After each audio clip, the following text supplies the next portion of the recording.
ഒരാൾക്ക് പോലും ഒരു ദുഃഖമുണ്ടാകാതെ, ഒരു കുറവുണ്ടാകാതെ നോക്കേണ്ട ബാധ്യത നമുക്ക് എല്ലാവർക്കുമുണ്ട്. അതിന് എല്ലാ മനുഷ്യരും തയ്യാറുമാണ്. പക്ഷേ ഈ സാങ്കേതികമായിട്ടുള്ള ചില തടസ്സങ്ങളൊക്കെ ഉണ്ടല്ലോ. ഇപ്പോൾ എന്താണ് അവിടുത്തെ യഥാർത്ഥ സാഹചര്യം എന്ന് മാധ്യമങ്ങൾക്ക് കയറി അന്വേഷിക്കാൻ കഴിയുന്നില്ല. അതൊക്കെ തടസ്സപ്പെടുത്തിയിട്ടുണ്ട്.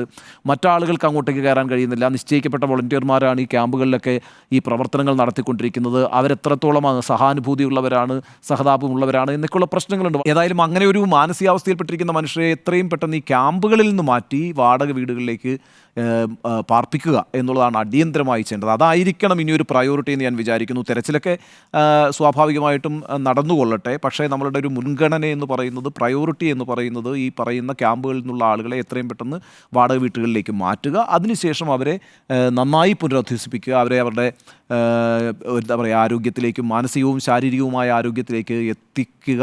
അങ്ങനെയൊക്കെയുള്ള വലിയ ദൗത്യമാണ് നമ്മുടെ മുമ്പിലുള്ളത്.